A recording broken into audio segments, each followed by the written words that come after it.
আসসালামু আলাইকুম সুপ্রিয় শিক্ষার্থীরা, আশা করছি তোমরা সকলেই ভালো আছো, সুস্থ আছো এবং পাশাপাশি সুন্দর আছো। বরাবরের মতোই আজকে আমরা জাহাঙ্গীরনগর বিশ্ববিদ্যালয়ের ভর্তি সংক্রান্ত খুবই গুরুত্বপূর্ণ দুটো আপডেট নিয়ে তোমাদের কাছে হাজির হয়েছি।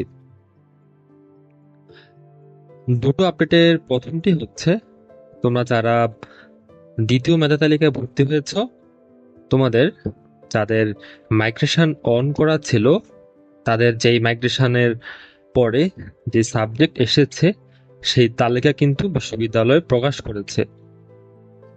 এবং আরেকটি আপডেট হচ্ছে, দ্বিতীয় মেধা তালিকায় ভর্তি হওয়ার পরে কোন শিফটে কোন ইউনিটে আর কয়টি আসন ফাঁকা আছে সেই বিষয়ে যে তথ্য, সেটি কিন্তু বিশ্ববিদ্যালয় প্রকাশ করেছে। মাইগ্রেশনের বিষয়ে একটি বিষয় তোমাদেরকে ক্লিয়ার করি, সেটি হচ্ছে তোমরা যারা প্রথমেই তোমরা যারা প্রথমেই তোমাদের পছন্দের সাবজেক্ট পেয়ে গিয়েছো, তাদের কিন্তু মাইগ্রেশন হবে না, তাদের কিন্তু মাইগ্রেশন অফ হয়ে যাবে। ঠিক আছে, মাইগ্রেশন হয় কিন্তু উপরের দিক। ঠিক আছে, এখন তুমি যদি তোমার চয়েস লিস্টের থার্ড ফোর্থ ফিফথ সাবজেক্ট পেয়ে থাকো, তাহলে তোমার কিন্তু হবে। আর তুমি যদি তোমার লিস্টের সাবজেক্ট পেয়ে যাও, তাহলে কিন্তু তোমার মাইগ্রেশনের সুযোগ নেই। আচ্ছা, তোমরা দেখতে পাচ্ছ যে এখানে এই ইউনিটের ছেলেদের, এই ইউনিটের মেয়েদের, বি এবং ডি ইউনিটের ছেলেদের মেয়েদের মাইগ্রেশনের যে তালিকা সেটি প্রকাশ করেছে। এই যে এখানে পিডিএফ আকারে সেটি প্রকাশ করা হয়েছে। আমি এই ভিডিওর ডেসক্রিপশনে তোমাদেরকে এই সকল ইউনিটের পিডিএফ এর লিংক তোমাদেরকে আমি প্রোভাইড করব। ঠিক আছে, আচ্ছা, এখন আসি আমরা আমাদের আজকের ভিডিওর সবচাই গুরুত্বপূর্ণ পার্ট যেটি, সেটি নিয়ে। ঠিক আছে, আচ্ছা,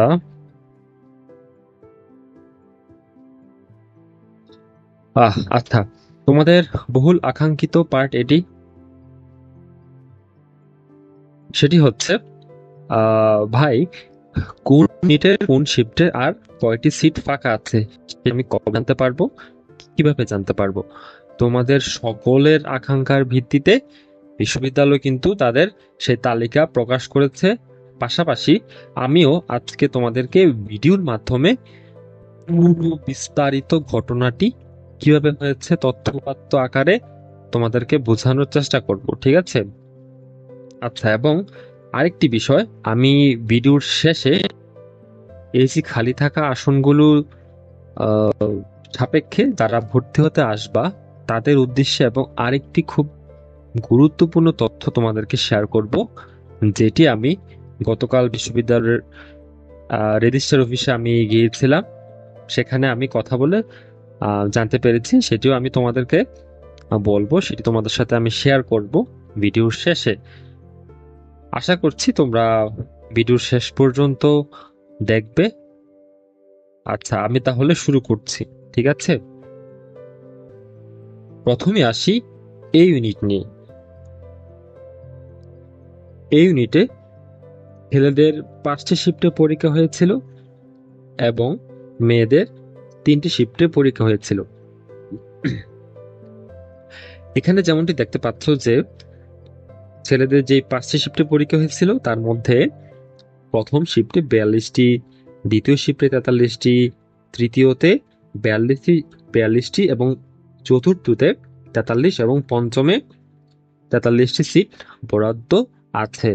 তার মধ্যে আমরা দেখতে পাচ্ছি এখানে প্রথম শিফটে এখানে 12টি, দ্বিতীয়তে 15টি, তৃতীয়তে 13টি, চতুর্থতে 14টি করে, পঞ্চম শিফটে 60টি আসন এখন পর্যন্ত ফাঁকা আছে। ঠিক আছে, 43টি আসনের মধ্যে। এবং এবার যদি লক্ষ্য করি মেয়েদের ক্ষেত্রে, আমরা জানি যে মেয়েদের 3টি শিফটে পরীক্ষা হয়েছিল, যার প্রতি শিফটেই 71টি করে আসন বরাদ্দ ছিল। এখন আমরা দেখি যে কোন শিফটে কয়টি আসন ফাঁকা আছে।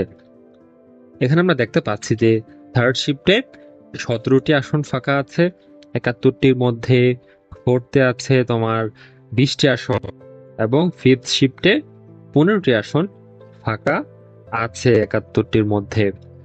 এখানেও আমরা দেখতে পাই যে ছেলেদের আসন তুলনামূলক বেশি আছে, যেটি আমি বিগত জাহাঙ্গীরনগরে এবছর ছেলেদের আসন বেশি ফাঁকা হওয়ার সম্ভাবনা রয়েছে, যেটি তোমরা এখানে তার প্রমাণ দেখলে। আচ্ছা, তারপর আসি আমরা বি ইউনিট নিয়ে। ঠিক আছে, বি ইউনিটে তোমরা জানো যে মেয়েদের দুটি শিফটে পরীক্ষা হয়েছে।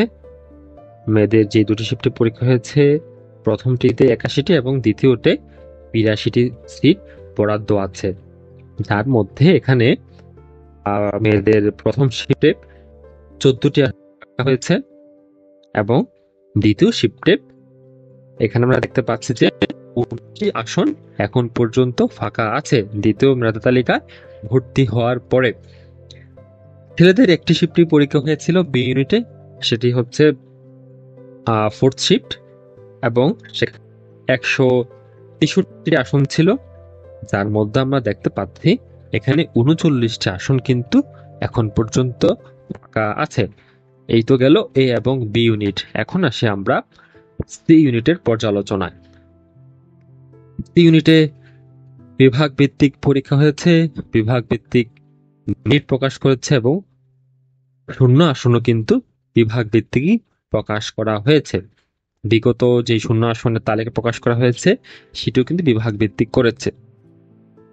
আমরা প্রথমে যদি লক্ষ্য করি যে মানবিক বিভাগে এখানে মেয়েদের 3টি শিফটে পরীক্ষা হয়েছিল এবং ছেলেদেরও 3টি শিফটে পরীক্ষা হয়েছিল, এবং মেয়েদের যে 3টি শিফটে পরীক্ষা হয়েছিল সেই শিফটগুলোতে যথাক্রমে আসন, শিফটে 25টি আসন বরাদ্দ আছে। তার মধ্যে আমরা এখানে দেখতে পাচ্ছি যে মেয়েদের 2টি আসনে কিন্তু এখন পর্যন্ত ফাঁকা আছে। আমরা যদি লক্ষ্য করি দ্বিতীয় শিফটে 25টি আসনের মধ্যে 24টি আসন কিন্তু এখন পর্যন্ত ফাঁকা আছে। আচ্ছা, তারপরে আমরা থার্ড শিফটে যদি খেয়াল করি, যেখানে 25-এর মধ্যে 4টি আসন ফাঁকা আছে, তার মানে আমরা দেখতে পাচ্ছি যে এই থার্ড শিফটে একটু কম সিট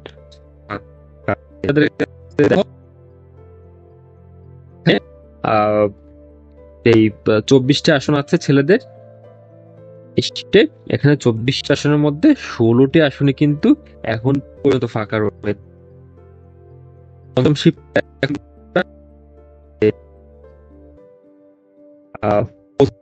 15টি আসনই ফাঁকা আছে।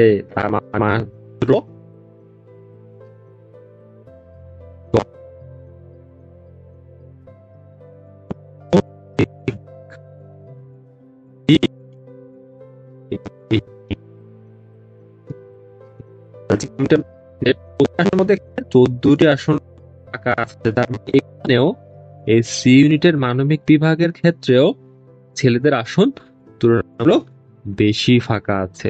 আচ্ছা, এখন যাচ্ছি আমরা বিজ্ঞান বিভাগের দিকে। বিজ্ঞান বিভাগেও একই রকম ভাবে ছেলেদের 3টি শিফটে পরীক্ষা হয়েছে এবং মেয়েদের 3টি শিফটে পরীক্ষা হয়েছিল। আচ্ছা, মেয়েদের যে 3টি শিফটে পরীক্ষা হয়েছিল তার মধ্যে প্রথম শিফটে 20টি আসন বরাদ্দ ছিল, ঠিক আছে।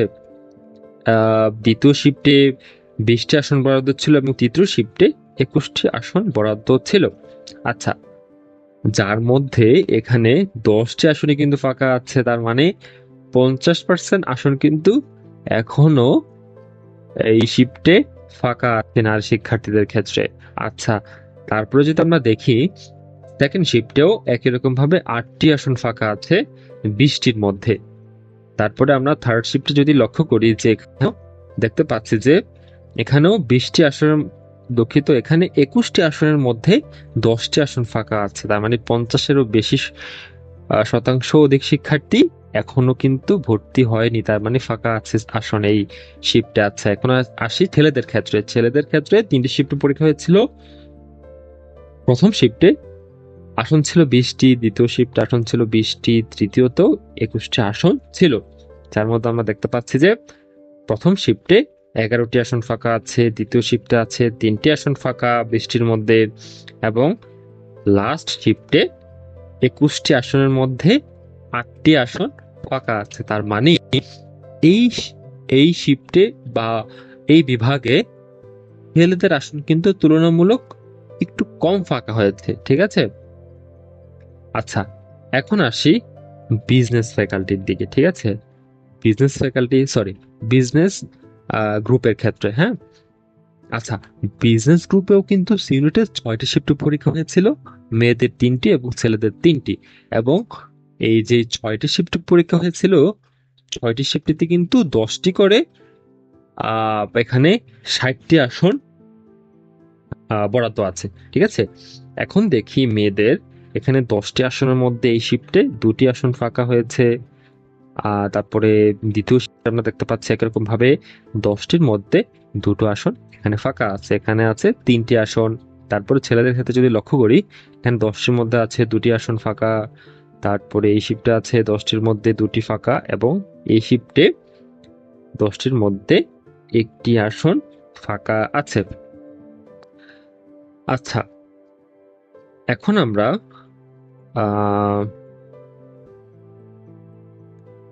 আমরা আসি তোমাদের আহ,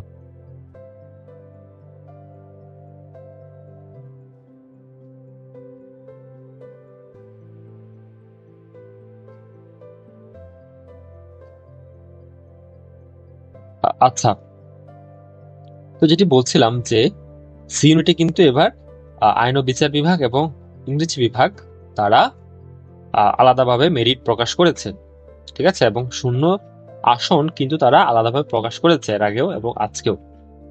এখন দেখি আমরা কোন বিভাগে কয়টি আসন ফাঁকা আছে। আচ্ছা, ইংরেজি বিভাগে মেয়েদের 3টি শিফট পরীক্ষা হয়েছিল এবং ছেলেদের একই রকম ভাবে 3টি শিফট পরীক্ষা হয়েছিল। মেয়েদের প্রথম শিফটে 10টির মধ্যে মাত্র একটি আসন, যেমনটি দেখতে পাচ্ছ যে এখানে 10টির মধ্যে মাত্র একটি আসন ফাঁকা হয়েছে। এখানে দ্বিতীয় শিফটে 10টির মধ্যে একটি আসন ফাঁকা হয়েছে, এবং থার্ড শিফটে 10টির মধ্যে 3টি আসন ফাঁকা হয়েছে।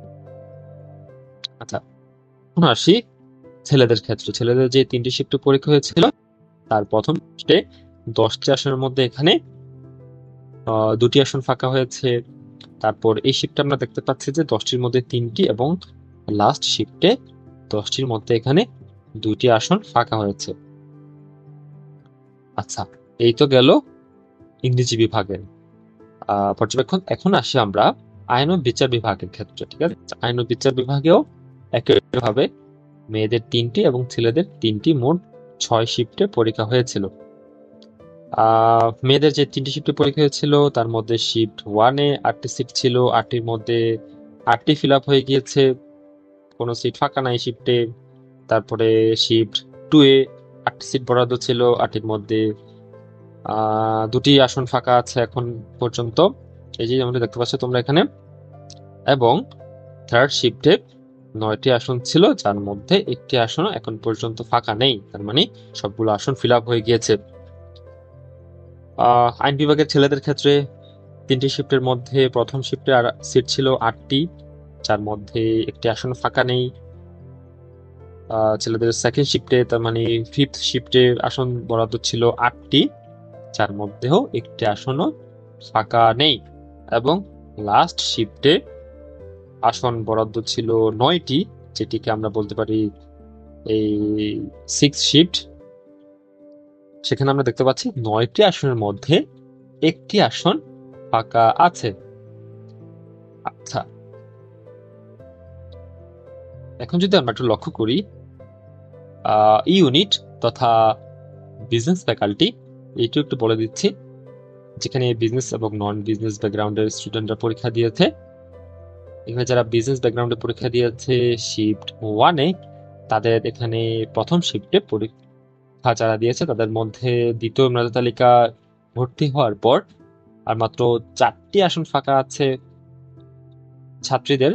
আর এখানে ছাত্রদের দ্বিতীয় শিফটে যারা পরীক্ষা দিয়েছ তাদের আর 5টি আসন ফাঁকা হয়েছে। যারা নন বিজনেসে পরীক্ষা দিয়েছ নারী শিক্ষার্থীদের ক্ষেত্রে, এবং যারা প্রথম শিফটে পরীক্ষা দিয়েছ তাদের এখানে 7টি আসন ফাঁকা হয়েছে। এবং ছেলেদের ক্ষেত্রে যারা নন বিজনেস এবং সেকেন্ড শিফটে পরীক্ষা দিয়েছ তাদের আর 3টি আসন এখানে ফাঁকা আছে। আইবি এর ক্ষেত্রে যেমনটি আমি লাস্ট ভিডিওতে বলেছি যে আইবি তে ওয়েটিং থেকে তেমন পজিশন যায় না, খুবই কম যায়। তোমরা তার প্রমাণ এখানে দেখতে পাচ্ছ যে মাত্র 3টি আসন ফাঁকা আছে পঞ্চম শিফটে। এর বাহিরে বাকি সবগুলো আসন কিন্তু ফুলফিল হয়ে গিয়েছে। আচ্ছা, আজান দিচ্ছিল সেই জন্য একটু ইন্টারাপ্ট হলো। ঠিক আছে, এখন আমরা আইবিএ তে যেরকমটা আমরা বলেছিলাম প্রিভিয়াস ভিডিওতে, সেটি হচ্ছে আইবিএ তে ওয়েটিং থেকে কিন্তু বেশি মেরিট চায় না। ঠিক আছে, সর্বোচ্চ 5টি কিংবা 10টি মেরিট চায়। যেমনটি তোমরা এখানেও দেখতে পাচ্ছ যে এখানে পঞ্চম শিফটে মাত্র 3টি আসন ফাঁকা আছে নারী শিক্ষার্থীদের ক্ষেত্রে। এবং একই রকম ভাবে এখানে C1 ইউনিটে দেখতে পাচ্ছ যে চারুকলা বিভাগে কোনো আসন এখানে ফাঁকা নেই। এবং নাটক ও নাট্যতত্ত্ব বিভাগে ছেলেদের একটি আসন ফাঁকা আছে যারা শিফট 1-এ পরীক্ষা দিয়েছে, এবং মেয়েদের যারা শিফট 1-এ পরীক্ষা দিয়েছে তাদের 4টি আসন ফাঁকা হয়েছে। এবার আসি আমরা ডি ইউনিট নিয়ে। আমরা জানি যে ডি ইউনিটে মেয়েদের 5টি শিফটে পরীক্ষা হয়েছিল এবং ছেলেদের 4টি শিফটে পরীক্ষা হয়েছিল। এখন মেয়েদের যে 5টি শিফটে পরীক্ষা হয়েছিল তার সবগুলোতেই 31টি করে আসন বরাদ্দ ছিল, যার মধ্যে আমরা দেখতে পাচ্ছি এখানে প্রথম শিফটে 6টি আসন ফাঁকা আছে, দ্বিতীয় শিফটে 9টি, তৃতীয়তে 1টি মাত্র, এবং বাকিগুলোতে আমরা দেখতে পাচ্ছি যেমনটি 4টি এবং পরবর্তীতে 2টি আসন ফাঁকা আছে। ছেলেদের ক্ষেত্রে একই রকম ভাবে আমরা ছেলেদের 4টি শিফটে পরীক্ষা হলো, যার মধ্যে প্রথম শিফটে 38টি আসন বরাদ্দ আছে এবং বাকি শিফটগুলোতে 39টি করে আসন বরাদ্দ আছে। এবং আমরা যেমনটি এখানে দেখতে পাচ্ছি যে এই শিফটে 8টি আসন ফাঁকা হয়েছে, দ্বিতীয় শিফটে 10টি, তারপরে হচ্ছে 9টি, এবং লাস্ট শিফটে ছেলেদের 12টি আসন ফাঁকা হয়েছে। আচ্ছা, এই তো গেল আমাদের পর্যালোচনা। এখন আমরা যে আসনগুলো ফাঁকা হয়েছে সেই আসনগুলো বিশ্ববিদ্যালয় কিভাবে ফিল আপ করবে সেই প্রসেস নিয়ে। এবং আজকে যেই বিজ্ঞপ্তি প্রকাশ করেছে তার নিচে তোমরা দেখতে পাচ্ছ যে এখানে উল্লেখ করে দিয়েছে 18ই জুন বিশ্ববিদ্যালয়ে সশরীরে উপস্থিত থেকে 9টা থেকে 11টার একটার মধ্যে তুমি যে ইউনিটে পরীক্ষা দিয়েছ সেই ইউনিট থেকে নির্ধারিত ফর্ম নিয়ে আবেদন করতে বলা হয়েছে। এখন বিষয়টি হয়তো অনেকের কাছেই বোধগম্য লাগছে না। আমি যদি একটু বিস্তারিত বলি যে তোমাদের ভিত্তিক যে ওয়েটিং লিস্ট প্রকাশ করেছে সে ওয়েটিং এ তোমরা যারাই আছো, হ্যাঁ, ওয়েটিং লিস্ট নিয়ে আমি এর আগে ভিডিও দিয়েছিলাম।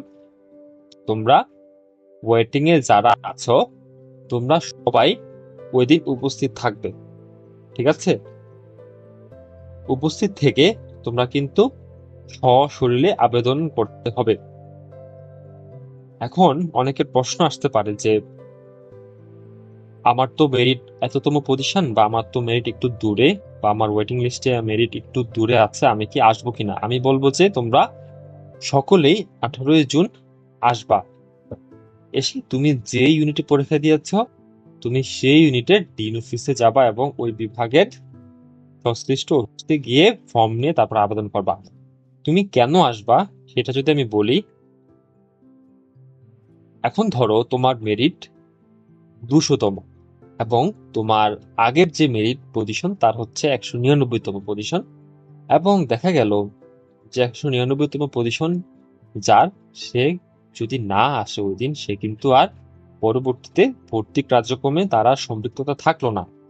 ঠিক আছে, তার কিন্তু সাবজেক্ট পাওয়ার কিংবা ভর্তি হওয়ার সম্ভাবনা শেষ হয়ে গেল। তার মানে অটোমেটিকলি তুমি সাবজেক্ট পাচ্ছ কিংবা ভর্তি হওয়ার সুযোগ পাচ্ছ, ঠিক আছে, যদি তোমার মেরিট পর্যন্ত সাবজেক্ট পাওয়ার সুযোগ থাকে।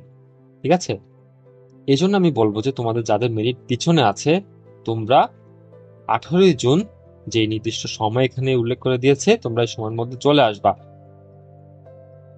এরকমও বিগত সময়ে, বিগত বছরগুলোতে দেখা গিয়েছে যে কারো মেরিট একটু দূর এসেছে কিন্তু সে উপস্থিত থেকেছিল। ঠিক আছে, সশরীরে যখন আবেদন করতে হয় তখন সে প্রেজেন্ট থেকেছিল, এবং প্রথম দিককার মানে তার আগে মেরিট আছে এরকম অনেক শিক্ষার্থী কিন্তু অনুপস্থিত ছিল, যার কারণে সে কিন্তু সাবজেক্ট পেয়েছে পরবর্তীতে।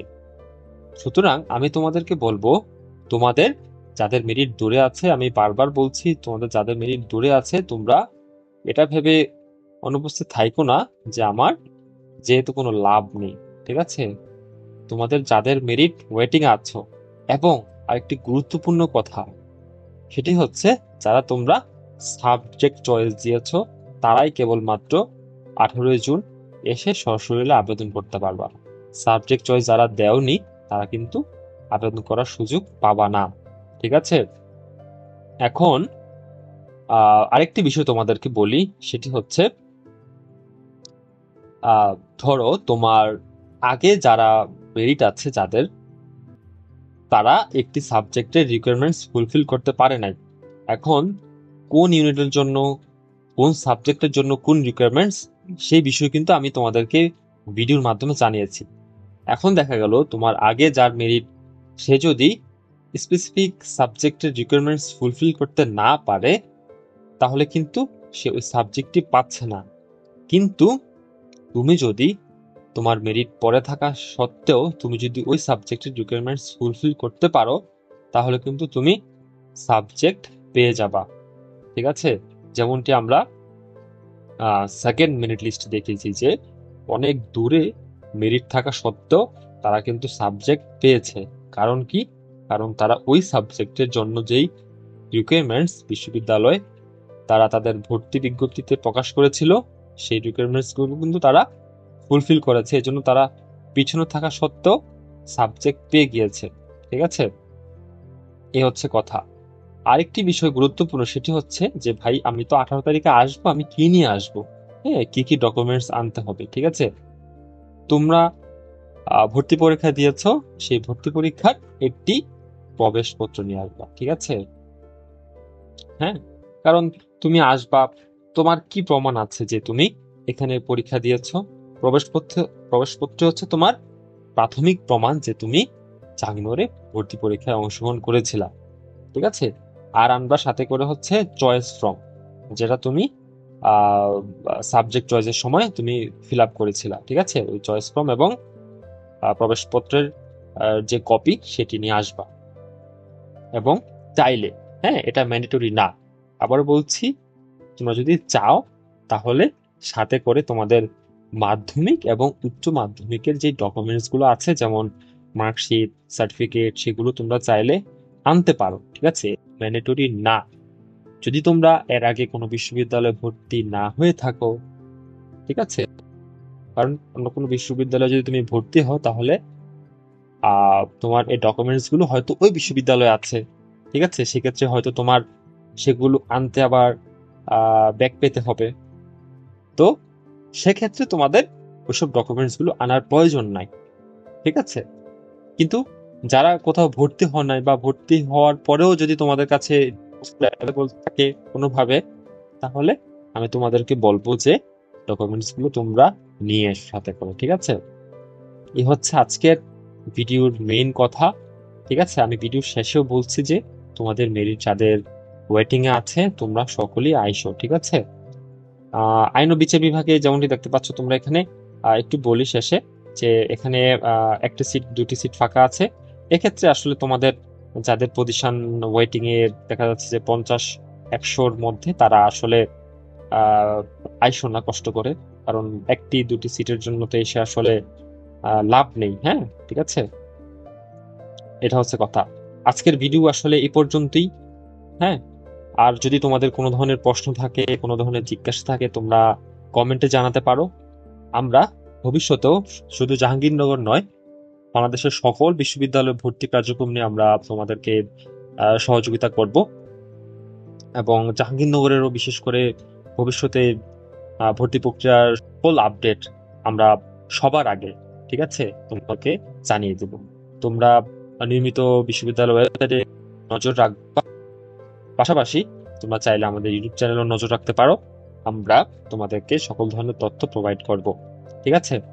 আর আজকের এই ভিডিওটি যদি তোমাদের কাছে গুরুত্বপূর্ণ মনে হয় এবং তোমার কোনো বন্ধুকে শেয়ার করলে সেটি দ্বারা সে উপকৃত হবে, যদি এরকম হয়ে থাকে তাহলে তোমরা তোমাদের বন্ধুদের সাথেও শেয়ার করতে পারো, এবং অন্য কোথাও তোমাদের ফ্রেন্ড সার্কেলের মধ্যেও কোনো যদি গ্রুপ থাকে সেখানেও তোমরা শেয়ার করতে পারো, ঠিক আছে। ভিডিওতে কোনো কপিরাইট নাই। সো এটাই হচ্ছে শেষ কথা। আর যদি তোমাদের প্রয়োজন মনে হয় তাহলে চ্যানেলটি সাবস্ক্রাইব করতে পারো। আজকের মতো এখানেই সমাপ্ত করছি। তোমাদের সাথে দেখা হবে নতুন কোনো ভিডিওতে, নতুন কোনো সময়। ততক্ষণ পর্যন্ত তোমরা সকলে ভালো থাকো, সুস্থ থাকো। সবাইকে।